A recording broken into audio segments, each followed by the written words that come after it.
To mega vision news. నేను సోను వెంకటేష్. ముందుగా headlines చూద్దాం.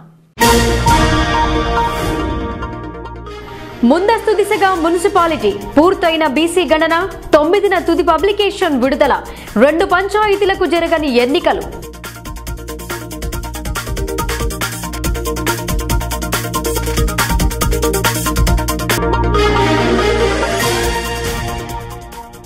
ఉభేత్తర అక్షరాలతో బ్రెయిలీ లిపి. అంగవైకల్యులు ఎందులో తక్కువ కాదు. బ్రెయిలీ జన్మదినోత్సవంలో కలెక్టర్.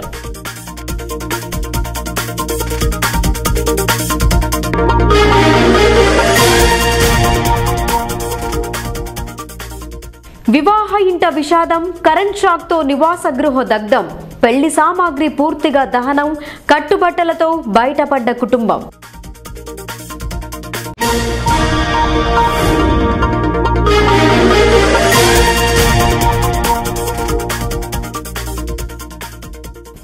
ప్రజలను భయాందోళనకు గురి చేస్తున్న చిరుతలు. వ్యవసాయ పొలం కంచెలో చిక్కుకున్న పులి. అటవీ శాఖ అధికారుల పనితీరుకు నిదర్శనం.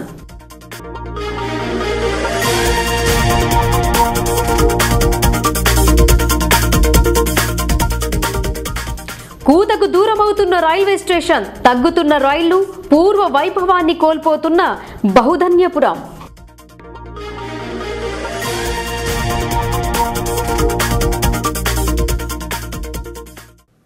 పురపాలక శాఖకు ముందస్తు ఎన్నికలు జరుగుతాయా అంటే ఏమో కాబోలు అని చెప్పే పరిస్థితి ఉంది. జూన్తో మున్సిపల్ పాలకవర్గం గడువు ముగియనుంది. ఆ దిశగా రాష్ట్ర మున్సిపల్ శాఖ అడుగులు వేస్తోంది. బీసీ గణన జరిపి సిద్ధంగా ఉంచితే రిజర్వేషన్ ప్రక్రియ వీలుగా ఉంటుందని భావిస్తున్నారు. దీంతో పురపాలకంలో బీసీ గణన పూర్తి చేసినట్టు కమిషనర్ స్వామినాయక్ తెలిపారు. ముందస్తు వ్యూహమో మరేమో కానీ పట్టణంలో బీసీ గణన పూర్తయింది. పట్టణంలో 35 వార్డులున్నాయి. పోలింగ్ బూత్ల వారీగా బీసీ గణన జరపడంలో సిబ్బంది నిమగ్నమై లెక్క తేల్చారు. బీసీ గణనపై అప్పీల్ చేయడానికి గురువారంతో గడువు ముగుస్తోంది. బీసీ జనాభా లెక్కలు తేల్చిన అధికారులు కాస్త వాటిని స్క్రూటిని జరిపి రాజకీయ పక్షాలకు అందజేశారు. పురపాలక శాఖ కమిషనర్ ఆదేశాల మేరకు ఈ లెక్క తీస్తున్నారు. పట్టణంలో ఉన్న 57 పోలింగ్ కేంద్రాల ఆధారంగా బీసీ జనాభా 36,748 ఉన్నట్టు గుర్తించారు. మున్సిపాలిటీలో విలీనమయ్యే అచన్పల్లి, శ్రీనివాస్ క్యాంప్ గ్రామ పంచాయతీలకు ప్రస్తుతం ఎన్నికలు జరగడం లేదు. గ్రామ పంచాయతీ ఎన్నికల హడావుడి జరుగుతున్న ఈ గ్రామాలను మున్సిపాలిటీలో విలీనం చేస్తూ నిర్ణయం తీసుకుంది సర్కార్. దీన్ని సవాల్ చేస్తూ స్థానిక ప్రజలు న్యాయస్థానాన్ని ఆశ్రయించారు. దీంతో ప్రస్తుతం వీటికి పంచాయతీ ఎన్నికలు జరగడం లేదు. అయితే కోర్టు తీర్పు అనంతరం ఫలితం ఎలా ఉంటుందో చెప్పలేవు. కానీ మున్సిపల్ సిబ్బంది మాత్రం తన పని తాను చేసుకుపోతోంది. బీసీ జనాభా ఓటరు జాబితాను సిద్ధం చేస్తున్నారు. అచన్పల్లిలో స్థానిక పంచాయతీ కార్యదర్శి మాత్రం ప్రస్తుతం న్యాయస్థానంలో ఈ వివాదం ఉండడం వల్ల ఎన్నికలు జరగడం లేదని చెప్పారు. ఎలక్షన్ లేదు, స్టే ఉన్నది, కోర్టులకు ఏమిటి ఉంది. దాని ఇది మున్సిపాలిటీ మరియు గ్రామ పంచాయతీలో ఉండే, ఇప్పుడు మున్సిపాలిటీలో పోతుంది అన్నట్టు డౌట్తో స్టేలో ఆపేసి. అయితే ఇప్పుడు ఎలక్షన్ జరగాలి ఇక్కడ? ఇప్పుడు ఇక్కడ లేదు, ఎలక్షన్ లేదు ఇక్కడ. Voter list SC BC future కొరకు ముంగట ఇప్పుడు అయితే సర్పంచ్ డిక్లేర్ అయిపోయినాయి. ఇక మరేదంటే వచ్చేది మున్సిపాలిటీ కదా, ఇక వాళ్ళు చేయమంటే చేస్తున్నాం మున్సిపాలిటీ. మరోపక్క సిబ్బంది మాత్రం జనాభా లెక్కలను తేల్చేస్తున్నారు. దీనిపై మున్సిపల్ కమిషనర్ స్వామినాయక్ మాట్లాడుతూ పోలింగ్ కేంద్రాల ఆధారంగా బీసీ గణన జరపడం జరిగిందని, ఈ నెల 9న పూర్తి స్థాయిలో గెజెట్ వెలువరిస్తామని చెప్పారు. ఈ నెల 1న డ్రాఫ్ట్ పబ్లికేషన్ విడుదల చేశామన్నారు. గత నెల 23 నుండి 29 వరకు ఇంటింటికి తిరిగి సర్వే చేయడం జరిగిందన్నారు. అభ్యంతరాల కోసం జనవరి 3 చివరి గడువు అని తెలిపారు. వివరాలను వెల్లడించారు. పురపాలక శాఖ డైరెక్టరు గారి ఆదేశాల ప్రకారము రాష్ట్రం మొత్తంలో ఈ బీసీ ఓటర్ గణన అనేది టోటల్ అన్ని మున్సిపాలిటీలో చేయడం జరుగుతుంది. అదే భాగంగా బోధన్ మున్సిపాలిటీలో కూడా ఈ బీసీ ఓటర్స్ గణన చేయడం జరుగుతుంది. మొన్నట 23 నుంచి 29 వరకు సర్వే చేయడం జరిగింది. ఆ సర్వేను ప్రిపేర్ చేసి ప్లాను ఫస్ట్ నాడు డ్రాఫ్ట్ పబ్లిష్ చేయడం జరిగింది. ఆ డ్రాఫ్ట్లో మాకు బీసీ ఓటర్స్ 36,748 బీసీ ఓటర్సు రావడం జరిగింది. మళ్ళీ 9వ తారీఖు నాడు ఈ బీసీ ఓటర్ గణన అనేది బూతుల వారీగా చేయటం జరుగుతుంది.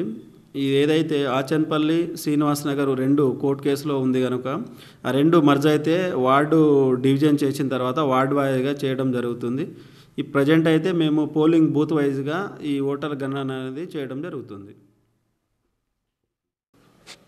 శనివారం అమావాస్య కోసం లక్ష్మీ నరసింహ ఆలయం ముస్తాబవుతోంది. అమావాస్య రోజున అష్టముఖి కోనేరులో స్నానమాచరించడానికి వేల సంఖ్యలో భక్తులొస్తారు.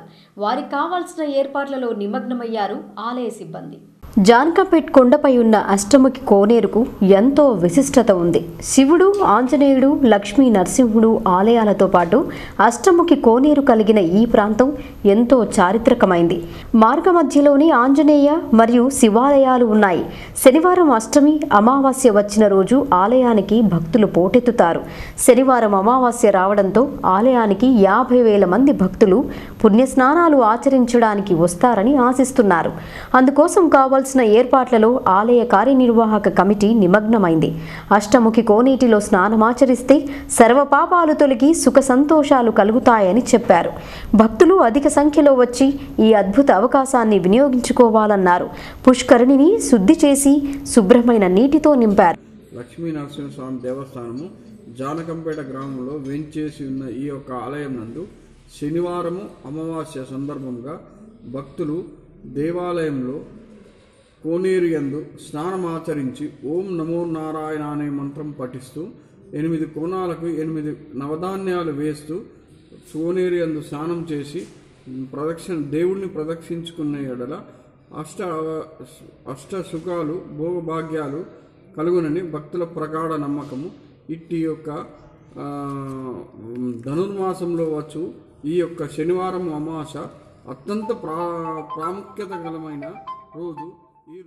అడవులు అంతరించిపోవడంతో వన్యప్రాణులకి రక్షణ లేకుండా పోయింది. అడవి రాజులు గ్రామాల్లోకి వచ్చి ప్రాణాలను కోల్పోతున్నాయి. జిల్లాలో వరుస ఘటనలలో 4 పులులు మృతి చెందాయి. తాజాగా మరో చిరుత కంచెలో చిక్కింది. మాక్లూరు మండలం గుత్పా రామచంద్రపల్లి గ్రామాల మధ్య వ్యవసాయ పొలాలకు వేసిన కంచెలో చిరుత చిక్కింది. ఈ విషయాన్ని తెలుసుకున్న స్థానికులు అటవీ శాఖ అధికారులకు సమాచారం అందించారు. హుటాహుటిన సిబ్బంది సంఘటనా స్థలానికి చేరుకుని చిరుతను పట్టుకునే యత్నం చేశారు. జిల్లాలో చిరుతలు రోడ్డుపైకొచ్చి మృతి చెందిన ఘటనలు ఉన్నాయి.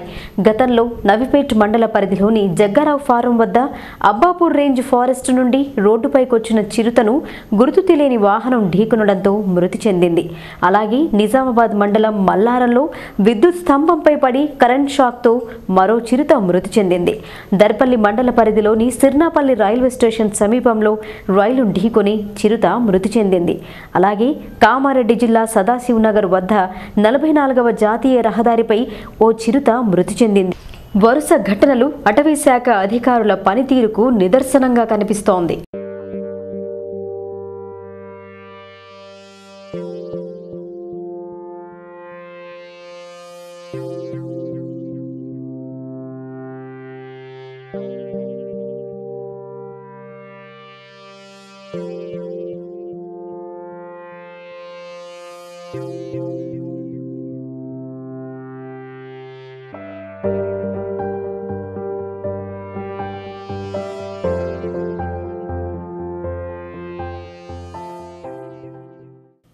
మహిళలు స్వయం ఉపాధి క్రింద వారంతటి వారు ఎదగడానికి ప్రత్యేక చొరవ చూపుతున్నారు ఎస్బీఐ శాఖ వారు. గ్రామీణ స్వయం ఉపాధి శిక్షణ సంస్థ ఆధ్వర్యంలో కల్పించిన శిక్షణలో నైపుణ్యం సాధించి 10 మందికి ఉపాధి కల్పిస్తున్నారు మహిళలు. నిరుద్యోగ యువతీ యువకులను గుర్తించి డిచ్పల్లి ఎస్బీఐ స్వయం ఉపాధి క్రింద శిక్షణ కల్పిస్తున్నారు. రుద్రులో కల్పించిన శిక్షణలో నైపుణ్యం పొందిన వారు స్వతహాగా దుకాణాలను ఏర్పాటు చేసుకుని ఉపాధి పొందుతున్నారు. కోటగిరి మండల పరిధిలో ఏర్పాటు చేసుకున్న టైలర్ షాపులను ఎస్బీఐ కేంద్రం డిచ్పల్లి డైరెక్టర్ సుధీర్ బాబు పర్యవేక్షించారు. ఇప్పటి వరకు 5,080 మందికి శిక్షణ కల్పించడం జరిగిందన్నారు. కోటగిరిలో నిర్వహిస్తున్న 195 బ్యాచ్లో 35 మంది శిక్షణ పొంది స్వయం ఉపాధి పొందుతున్నారని చెప్పారు. అనంతరం వారితో కలిసి ముచ్చటించారు. శిక్షణ సమయంలో వారి అనుభవాలను అడిగి తెలుసుకున్నారు. శిక్షణ పొందిన వారికి ఎస్బీఐ తరపున రుణ మంజూరు చేయడంపై సంతోషం వ్యక్తం చేసి మంచి తర్ఫీదు అందజేయడం వలన నేడు స్వయం ఉపాధి పొందుతున్నామని తెలిపారు. 35 మంది ట్రైనింగ్ చేశారు. ఈ 35 మంది నేర్చుకున్న వారిలో ఒక ఒక 15 మందికి మేము state bank of India Kotagiri branch ద్వారా 15 మందికి లోన్స్ ఇవ్వడం జరిగింది. ఆ లోన్స్ తీసుకున్న ప్రతి ఒక్కరు కూడా వాళ్ళు సొంతంగా మిషన్ తీసుకొని, కొంతమంది ఇట్లా యూనిట్ పెట్టుకొని కంబైన్లో వర్క్ చేస్తున్నారు, కొంతమంది ఇంటి దగ్గర వర్క్ చేస్తున్నారు. వాళ్ళు ప్రతి ఒక్కరు కూడా నెలకు 10 నుంచి 15 వేలు సంపాదించుకుంటున్నారు ఎవ్రీ మంత్. ఈ ట్రైనింగ్ ద్వారా వాళ్ళు ఎంత మేలు పొందారనేది వాళ్ళ సంతోషాన్ని మేము వచ్చినప్పుడు మాతో వ్యక్తం చేస్తే అది చాలా సంతోషంగా ఉంది మాకు కూడా. ఈ విధంగా ప్రతి ఒక్కరూ మా గ్రామీణ స్వయంపై శిక్షణ సంస్థ ద్వారా ట్రైనింగ్ చేసి ఇంకా మంచి మంచి పొజిషన్లో ఇప్పుడు వీళ్ళు మాతో ఇక్కడ నేర్చుకొని 195 బ్యాచ్లో నేర్చుకున్నాను.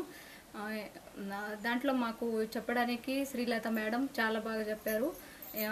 మొత్తం 35 మెంబర్స్, ఇంకా బ్యాచ్ ఏమో 190 బ్యాచ్, 195 బ్యాచ్. దాంట్లో 35 మెంబర్స్ వచ్చారు. ఇంకా శ్రీలత మేడం చాలా బాగా చెప్పారు మాకు. ఇంకొకటి భాగ్యలక్ష్మి మేడం బిజినెస్ ఎట్లా చేయాలో ఏమో అన్నీ చెప్పారు. శ్రీలత మేడం ఎట్లా కుట్టాలా, ఎట్లా తర్వాత పిల్లలు కూడా ఎట్లా చెప్పాలా ఏమో అని అట్లా అన్నీ మంచి చెప్పారు. ఇంకొకటి మనకి ఎస్బీఐ బ్యాంకు కూడా లోన్ ఇచ్చారు. లోన్ తీసుకొని మనం మిషన్ తీసుకొని ఇంట్లో కూడా కుట్టచ్చు, లేకపోతే షాప్ పెట్టుకొని షాప్లో కూడా ట్రైనింగ్ ఇవ్వచ్చు పిల్లలకి. మళ్ళీ మన సంపదను కూడా జన్మనిచ్చిన తల్లిదండ్రులను, విద్యను బోధించిన గురువులను ఏనాటికి మర్చిపోరాదని ఎస్ఐ రామునాయుడు అన్నారు.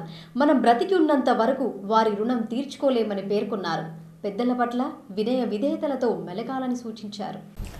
ఎడపల్లి మండలం ఠానాకలాన్ ప్రభుత్వ పాఠశాలలో పతంజలి యోగా గ్రామాభివృద్ధి కమిటీ ఆధ్వర్యంలో విద్యార్థులకు అవగాహన సదస్సు నిర్వహించారు.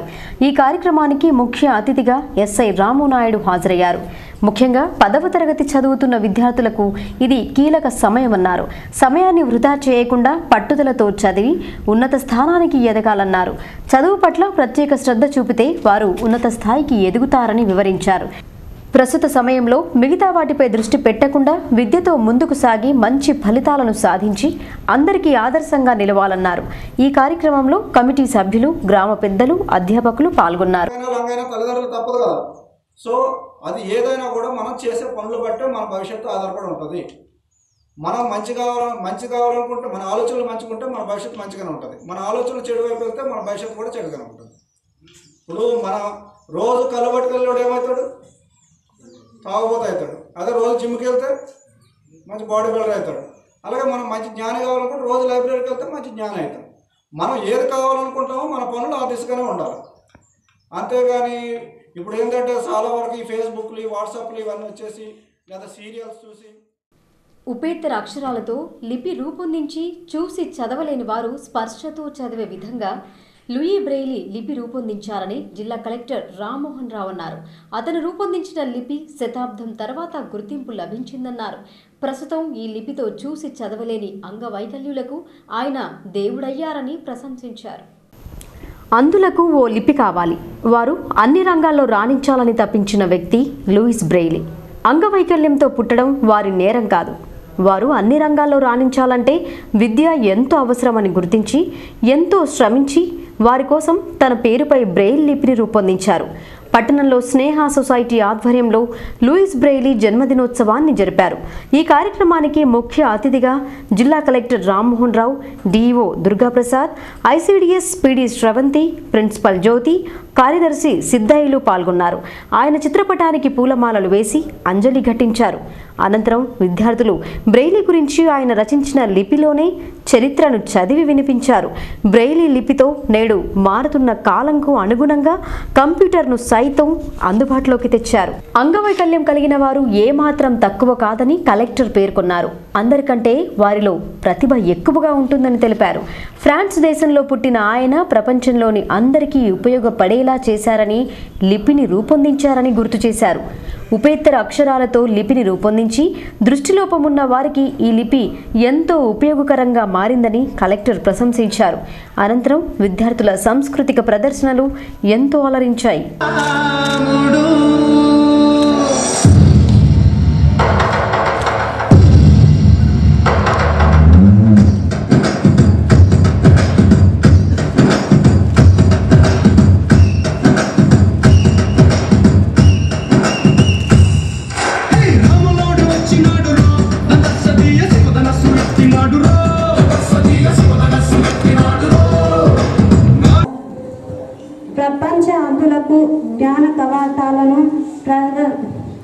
ప్రారంభించిన మహనీయుడు. ఈయన లిపి లూయి బ్రెయిలీ. ఈయన జనవరి 4, 1809 సంవత్సరంలో ఫ్రాన్స్ దేశానికి ప్యారిస్ నగరంలోనే జన్మించారు. అతని తల్లిదండ్రులు మౌనిక్ బ్రెయిలీ మరియు రెనే బ్రెయిలీ. బాల్యంలో సొసైటీ సిద్ధయ్య గారు, ప్రిన్సిపల్ జ్యోతి గారు, ఇతర అధికారులు, సిబ్బంది, తర్వాత కొందరు దివ్యాంగుల విద్యార్థుల కుటుంబ సభ్యులు, తల్లిదండ్రులు, ప్రసార మాధ్యమ సిబ్బంది, పాత్రికేయులు, ఈరోజు లూయి బ్రెయిల్ గారి జన్మదినం మనం జరుపుకుంటున్నాం. లూయి బ్రెయిల్ ఒక గొప్ప వ్యక్తి. అతను ఫ్రాన్స్ దేశంలో జన్మించారు. ఇప్పుడు ఎవరైతే దివ్యాంగులు, విజువల్లీ ఛాలెంజ్డ్ ఎవరైతే ఉన్నారో, చదువుకోవాలంటే మనం మామూలుగా అన్ని సదుపాయాలు ఉన్నవాళ్ళు మామూలుగా అక్షరాలను చూసి ఏ విధంగా చదువుతాము, వాళ్ళు చదవడం కోసం ఒక లిపి తయారు చేయాలనే ఉద్దేశంతో లిపిని ఏదైతే తయారు చేస్తారో ఆయన పేరు మీదనే బ్రెయిల్ లిపి. ఇప్పుడు ఎవరైతే చదువుతున్నారో అక్కడ అమ్మాయి కూడా మనకు చదివి వినిపించింది. ఆయన జీవిత చరిత్రలోని కొన్ని అంశాలను చదివి వినిపించారు అదే లిపిలో. ఆయన స్వతహాగా జన్మత చూపున్నా కానీ చిన్నప్పుడు వారి తండ్రి చేసే కార్యశాలలో అంటే వర్క్షాప్లో వృత్తిరీత్యా ఆడుకునేటప్పుడు ఒక పనిముట్టు అతనికి గుచ్చుకొని చూపు కోల్పోవడం జరుగుతుంది. తర్వాత కొంత వయసు తర్వాత రెండో కంట్లో కూడా ఇతరత్ర కారణాల వల్ల, జబ్బుల వల్ల ఒక మిలిటరీ సీక్రెట్ కోడ్గా అంటే ఉపెత్తు అక్షరాలు ఉపయోగించే ఒక విధమైన సీక్రెట్ కోడ్ని డెవలప్ చేసి ఇప్పుడు ఎవరైతే ఉన్నారో దివ్యాంగులు దృష్టిరీత్యా వారు చదువుకునేటట్టుగా ఉబ్బెత్తు అక్షరాలతోటి, చుక్కలతోటి చదువుకొని మనం మామూలుగా ఎవరైతే చదువుకుంటారో ఆ విధంగా చదువుకునే రీతిగా ఒక లిపిని తయారు చేసి ఇప్పుడు అందరికీ కూడా అదేవిధంగా ప్రపంచవ్యాప్తంగా అందరూ కూడా ఎవరైతే దృష్టి లోపం ఉన్న వాళ్ళందరూ కూడా అదే లిపిని ఉపయోగించి చదువుతున్నారో, మిగతా వాళ్ళు ఎవరైతే ఉన్నారో వాళ్ళకి సమానంగా కాస్త ఎక్కువగానే దాన్ని ఉపయోగించుకొని చదువుకోవడం జరుగుతుంది. ప్రతి మనిషి తన దైనందిక జీవితంలో జరిగే మధుర జ్ఞాపకాలను పదిలపరుచుకోవడానికి అందుబాటులో ఉండేదే డైరీ. వారి స్వంత తీపి, చేదు గుర్తులను డైరీలో రాసుకొని పదిలంగా దాచుకుంటారు. అంతట విశిష్టమైంది డైరీ. పట్టణంలోని అంబేద్కర్ చౌరస్తాలోని ఎస్సీ/ఎస్టీ పరిరక్షణ కమిటీ కార్యాలయంలో బుద్ధ విహార్ సమన్వయ సమితి, బోధన్ కమిటీ ఆధ్వర్యంలో రూపొందించిన అంబేద్కర్ డైరీని ఎస్సీ/ఎస్టీ హక్కుల పరిరక్షణ committee chairman Parimi Koteshwar, Bodhan convener Salen, Sanjeev, Son Kamble, Singali Pandu పలువురు కలిసి ఆవిష్కరించారు. డైరీ వల్ల కలిగే లాభాలను వివరించారు. అలాగే ఎస్సీ/ఎస్టీ హక్కుల గురించి అందులో పొందుపరిచారు. సమితి డైరీని ఆవిష్కరిస్తున్నందుకు చాలా సంతోషంగా ఉంది. ముఖ్యంగా మన ఈ బుద్ధుని ఆశయాలు అనుగుణంగా, అలాగే మన అంబేద్కర్ గారు, బిఆర్ అంబేద్కర్ గారు బుద్ధుని ఆలోచనలో శాంతి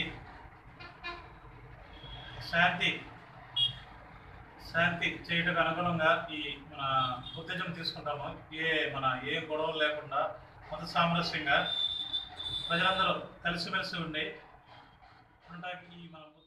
నైజాం కాలంలో బోధనకు ఎంతో విశిష్టత ఉండేది. ఆసియా ఖండంలోనే పేరుగాంచిన చక్కెర పరిశ్రమను నెలకొల్పారు. రవాణా సదుపాయం కోసం రైల్వే మార్గాన్ని సైతం చేపట్టారు. దీంతో వ్యాపారులకు, విద్యార్థులకు, ఉద్యోగులకు ఎంతో సౌకర్యంగా ఉండేది. కాలక్రమేణా ఈ రైల్వే వ్యవస్థపై చిన్న చూపు పడుతోంది.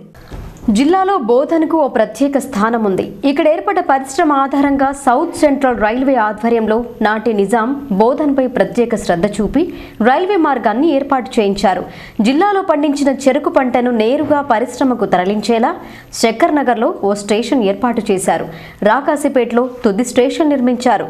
మధ్యకాలంతో పాటు శక్కర్ నగర్ అటు రాకాసిపేట్ అనేది స్థానికులకు దూరభారంగా మారడంతో గాంధీ పార్క్ నందు మరో స్టేషన్ నిర్మాణం జరిపారు. దీంతో రైల్వే ప్రయాణికులు, ఉద్యోగులు, విద్యార్థులకు ఎంతో సౌకర్యంగా ఉండేది. ఉదయం, సాయంత్రం వేళలో 2 రైళ్లు ఇక్కడి నుండే బయలుదేరేవి. బోధన్ మహబూబ్ నగర్, బోధన్ మిర్జాపల్లికి ఇక్కడి నుండే ప్రయాణ సౌకర్యం ఉంది. రిజర్వేషన్ తీసుకొని వారు ప్రయాణం సాగించేవారు. మన్మాడ్ నుండి నాందేడ్ మధ్య డబుల్ లైన్ మార్గ నిర్మాణంతో పాటు విద్యుదీకరణ పనులు జరగడంతో బోధన్ మిర్జాపల్లి రైలును రద్దు చేశారు. పనులు జరుగుతున్న దృష్ట్యా బ్రేక్ పవర్ సర్టిఫికేట్ ఇవ్వలేకపోతున్నారు. నాందేడ్ నుండి వచ్చిన రైలు నిజామాబాద్ నుండి బోధన్కు వచ్చి తిరిగి మిర్జాపల్లి బయలుదేరేది. కానీ మొదట వారం, అటు తర్వాత పక్షం, నెల అంటూ 3 నెలలుగా రైలును రద్దు చేయడం జరిగిందని నోటీస్ బోర్డులో పేర్కొన్నారు. దీంతో ప్రయాణికులు తీవ్ర అవస్థలు పడుతున్నారు. ప్రస్తుతం రైల్వే మార్గం సైతం స్పీడ్కు అనుకూలంగా లేకపోవడంతో 13 kmph స్పీడ్ మాత్రమే ఉంది. స్పీడ్ను పెంచే ప్రయత్నంలో పట్టాల మార్పిడి చేస్తున్నారు. 2 రకాల పనులు జరగడంతో మిర్జాపల్లి బోధన్ రైలుకు బ్రేక్ పడింది. నిజామాబాద్ రైల్వే స్టేషన్ జంక్షన్ గా మారినా పూర్తి స్థాయి టెక్నికల్ సిబ్బంది లేకపోవడంతో బీపీసీ ఇచ్చే స్థాయి లేదు. దీంతో ఈ రైలును రద్దు చేసినట్టు రైల్వే శాఖ చెబుతోంది. ట్రైన్ నెంబర్ 57501 నిజామాబాద్ నుండి బోధన్ చేరుకొని 57502 నంబర్తో మిర్జాపల్లి, 57503 నంబర్తో మిర్జాపల్లి నుండి బోధన్కు చేరుకొని 57504 నంబర్తో బోధన్ నుండి నిజామాబాద్కు చేరేది. ప్రస్తుతం ఈ రైలు రద్దుతో ప్రయాణికులకు, వ్యాపారులకు, విద్యార్థులకు ఇబ్బంది ఏర్పడింది. అయితే అక్టోబర్ 4 నుండి రైలు రద్దయింది. మొదట వారం రోజుల గడువు చెప్పారు. అది కాస్త మార్చి 9 వరకు పొడిగించారు. అంతలోపు పనులు పూర్తయితే రైలుకు మోక్షం కలిగేది. లేకపోతే మరికొంత కాలం నిరీక్షించాల్సిన పరిస్థితి ఉంది. ఎప్పటికి పూర్తవుతుందో పూర్తి స్థాయి క్లారిటీ మాత్రం లేదు. ప్రస్తుతం ట్రైన్ నంబర్ 57473 కాచిగూడ నుండి బోధన్ రైలు మాత్రం నడుస్తోంది. 57474 నంబర్ రైలు ఉదయం బోధన్ నుండి 4:45 బయలుదేరుతోంది. రాత్రి ఇదే రైలు 10:45 బోధన్ చేరుతోంది. అన్ని రకాల వసతులు ఉన్నా పూర్తి స్థాయిలో రైలు లేకపోవడంపై స్థానికులు పెదవి విరుస్తున్నారు. ఉదయం పూట ఉన్న మిర్జాపల్లి రైలు అందరికీ అనువుగా ఉండేదని భావిస్తున్నారు.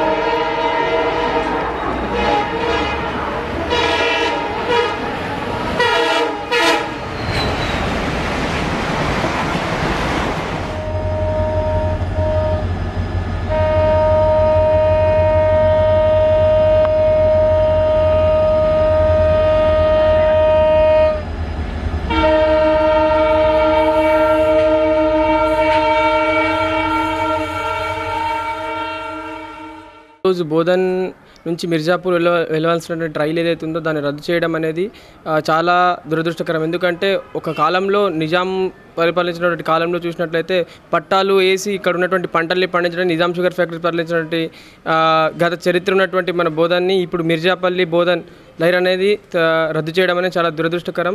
ఈరోజు చూసినట్లయితే ఆ యొక్క రైలు పైన ఆధారపడి ఎంతోమంది బిజినెస్ చేసేవాళ్ళు కానీ, విద్యార్థులు కానీ, ఎందుకంటే ఇక్కడ నుంచి యూనివర్సిటీకి వెళ్ళాలన్నా, మరి నిజామాబాద్ నుంచి యూనివర్సిటీకి వెళ్ళేటటువంటి విద్యార్థులు ఎవరైతే ఉన్నారో, ఇక్కడ ఉన్నటువంటి కార్మికులు ఎవరైతే ఉన్నారో, వాళ్ళ వర్క్స్ చేసేవాళ్ళు ఉన్నాయో అవన్నీకి ఈ బోధన్ మిర్జాపల్లి లైన్ అనేది చాలా ఉపయోగకరంగా ఉంది. అది దాన్ని రద్దు చేయడం అనేది మానుకోవాలి. దాంతోపాటు ఈ రైలు ఏదైతుందో మిర్జాపల్లికి వెళ్ళేటటువంటి రైలు దాన్ని మెడిచల్ వరకు పొడిగించాలనేది పొడిగించినట్లయితే చాలా విద్యార్థులతో పాటు అందరికీ బోధన్ యావత్ ప్రజలకు ఉపయోగకరంగా ఉంటుంది. దాంతోపాటు రాయలసీమ ఎక్స్ప్రెస్ ఏదైతే ఉందో నిజామాబాద్ నుంచి తిరుపతికి, అది బోధన్ నుంచి చేసినట్లయితే చాలా సౌకర్యంగా ఉంటుంది. దానివల్ల విద్యార్థులు ఉపయోగకరంగా ఉంటుంది. దాంతోపాటు ఏదైతే ట్రైన్స్ వల్ల కూడా చాలా ఉపయోగకరంగా ఉంటుంది. విద్యతో పాటు విద్యార్థులకు విహారయాత్రలు ఎంతో అవసరమని జిల్లా కలెక్టర్ రామ్మోహన్ రావు అన్నారు. చారిత్రక ప్రదేశాలను తిలకించడం వల్ల విద్యార్థులలో విజ్ఞానం పెరుగుతుందని, దీంతో పాఠ్యాంశాలలో బోధించే అంశాలు సులువుగా అర్థమవుతాయని తెలిపారు. షెడ్యూల్ కులాల అభివృద్ధి శాఖ ఆధ్వర్యంలో ఎస్సీ వసతి గృహం విద్యార్థులకు విజ్ఞాన విహారయాత్ర జరిపారు. ఈ వాహనాలను కలెక్టర్ రామ్మోహన్ రావు జెండా ఊపి విహారయాత్ర వాహనాలను ప్రారంభించారు. సంక్షేమ శాఖ ఆధ్వర్యంలో విద్యార్థులకు మంచి నైపుణ్యాన్ని అందించాలన్న సంకల్పంతో ఈ యాత్రలను నిర్వహించడం జరుగుతుందన్నారు. విద్యార్థులను క్షేమంగా తీసుకురావాలని అధికారులను ఆదేశించారు. విద్యార్థులు 50 మంది విద్యార్థులు 40 మంది విద్యార్థులు విహారయాత్ర గురించి తీసుకెళ్లడం, సంక్షేమ శాఖ తరఫున వీళ్ళందరినీ కూడా తీసుకెళ్ళి ఏవైతే ప్రదేశాలు ఉన్నాయో చారిత్రక ప్రాముఖ్యత ఉన్న ప్రదేశాలు, ఇతరత్ర ప్రదేశాలు చదివే కాకుండా విహారయాత్రలో భాగంగా వారి చారిత్రక సంపద గురించి తెలుసుకోవడం, అదేవిధంగా చదువుతో పాటు ఆహ్లాదం విహారం కూడా ఉండాలని చెప్పి వాళ్ళకు ఒక బ్రేక్ లాగా ఉండాలి. వాళ్ళందరినీ తీసుకెళ్ళి సంక్షేమ అధికారుల పర్యవేక్షణలో వాళ్ళందరినీ జాగ్రత్తగా తీసుకొని రావాలని వాళ్ళందరినీ ఆదేశించడం జరిగింది. ఈ యాత్రను విద్యార్థులు తప్పకుండా వినియోగించుకొని చదువుతో పాటు ఆహ్లాదాన్ని కూడా పెంచుకొని ముందు మంచిగా ఉంటారని ఆశిస్తున్నాను. కూతురు వివాహాన్ని ఘనంగా జరిపేందుకు ఆ కుటుంబీకులు శ్రమిస్తున్నారు. వివాహ తేదీ దగ్గర పడుతుండడంతో సామాగ్రి, నగలు, ఇతర వస్తువులన్నీ తెచ్చి ఇంట పెట్టుకున్నారు. మిగతా వాటి గురించి ఆలోచిస్తున్నారు. అంతలోనే ఘోరం జరిగిపోయింది. షాక్ సర్క్యూట్ వల్ల మంటలు వ్యాప్తి చెందడంతో భయంతో బయటకు పరుగులు తీశారు. ఇంతలోపే ఇంట్లో వస్తువులన్నీ అగ్నికి ఆహుతయ్యాయి. రెంజల్ మండలంలో చోటు చేసుకున్న ఘటన వివరాలు ఇలా ఉన్నాయి. రెంజల్ మండలం సాటాపూర్ గ్రామానికి చెందిన ఖురేషికి చెందిన నివాసపు గృహం విద్యుత్ షాక్తో పూర్తిగా దగ్ధమైంది. ఈ ఘటనలో వివాహం కోసం తెచ్చిన సామాగ్రి, నగలు పూర్తిగా కాలి బూడిదయ్యాయి. కట్టుబట్టలతో ఆ కుటుంబం రోడ్డున పడింది. శుక్రవారం ఉదయం 10 గంటల సమయంలో ఈ ఘటన జరిగింది. పెళ్లి ఏర్పాట్ల విషయంలో ఆ కుటుంబం బిజీగా ఉంది. కావాల్సిన వస్తువులు, సామాగ్రిని ఒక్కొక్కటి తెచ్చి ఇంట్లో పెట్టుకుంటున్నారు. వివాహ ఖర్చుల కోసం అప్పు తెచ్చిన సొమ్ముతో పాటు 3 తులాల బంగారం, 50 తులాల వెండి ఆభరణాలు అగ్గిలో కరిగిపోయాయి. విషయాన్ని తెలుసుకున్న తహసీల్దార్ అసదుల్లా ఖాన్ ఘటనా స్థలానికి చేరుకుని పంచనామా జరిపారు. పెళ్లి కోసం తెచ్చిన బీరువా, మంచం, డ్రెస్సింగ్ టేబుల్ మరియు నగదు దగ్ధమయ్యింది. నూతన వస్త్రాలు సైతం ఆహుతయ్యాయి. రేషన్, ఆధార్ కార్డ్, ఇతరత్ర విలువైనవన్నీ దహనమయ్యాయని బాధితురాలు రోదిస్తూ తెలిపింది. బాధిత కుటుంబాన్ని ఎంపీపీ మొబీన్ ఖాన్ పరామర్శించారు. పంచనామా చేసిన తహసీల్దార్ ప్రభుత్వ పరంగా ఆదుకునేలా చర్యలు తీసుకుంటామన్నారు. पैसे भी ला के रखी थी, ये पैसे है मेरा, पूरे जल गए, सोना जल गया, पैसे जल गए, कपड़े जल गए, चांदी जल गई, पलंग बिस्तरा सब जल गया, सामान लाए वाला था, खाली आंग के कपड़े से खाना खाने की बर्तन नहीं है। हम ला के रखे थे, 1 लाख जल गए, 3 तोले सोना जल गया, पूरे कपड़े जल गए, पेंसिल की दुकान जल गए, कॉपीना जल गए, चांदी थी 7 तोले चांदी जल गई, कुछ भी नहीं है, बेटा नहीं है मुझे, मैं करना तो खाना है मजदूरी का, सलीमा को भी नहीं, बेटी को भी बेटा नहीं है, मेरे को बेटा नहीं है, मर्द नहीं है, बच्ची को मर्द नहीं है, सब जल गया, कुछ नहीं रहा हमारा, खाली हो गया सब। కరెంట్ షార్ట్ సర్క్యూట్ వల్ల అగ్ని ప్రమాదం జరిగింది. ఇందులో మొత్తం ఇల్లు కాలిపోయింది. తర్వాత అందులో డబ్బులు ఒక 1,50,000 రూపాయల దాకా డబ్బులు, పెళ్లి కోసం ఉంచుకున్న డబ్బులు, తర్వాత నగదు బంగారము 3 తులాలు, వెండి ఒక 50 తులాలు మొత్తం అలా కరిగిపోయినది. కట్టుబట్టలు అత్తి మొత్తం నష్టము దాదాపు 6 లక్షల దాకా నష్టం వాటిల్లింది. అగ్ని ప్రమాదం ఫైర్ ఇంజన్ కూడా వచ్చి చల్లార్చడం జరిగింది ఇల్లు. కానీ ఈ యొక్క నష్టపరిహారం వివరాలు మొత్తం రాసుకున్నాము, పంచనామా కూడా. ఇక వార్తలు ముగించే ముందు హెడ్లైన్స్ మరొక్కసారి. ముందస్తు దిశగా మున్సిపాలిటీ పూర్తయిన బీసీ గణన 9న తుది పబ్లికేషన్ విడుదల. 2 పంచాయతీలకు జరగని ఎన్నికలు.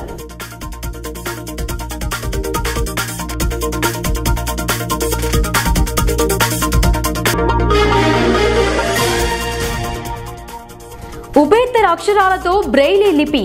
అంగవైకల్యులు ఎందులో తక్కువ కాదు. బ్రెయిలీ జన్మదినోత్సవంలో కలెక్టర్.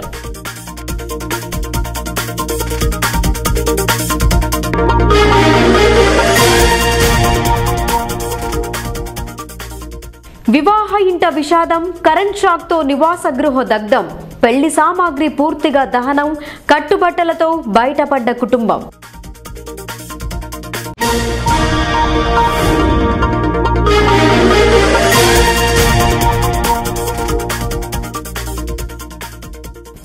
ప్రజలను భయాందోళనకు గురి చేస్తున్న చిరుతలు, వ్యవసాయ పొలం కంచెలో చిక్కుకున్న పులి, అటవీ శాఖ అధికారుల పనితీరుకు నిదర్శనం.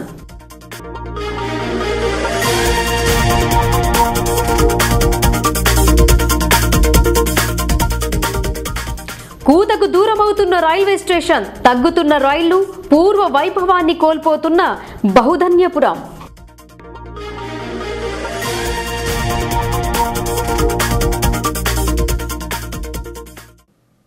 ఇవి బులెటిన్ విశేషాలు. చూస్తూనే ఉండండి మెగా విజన్ న్యూస్.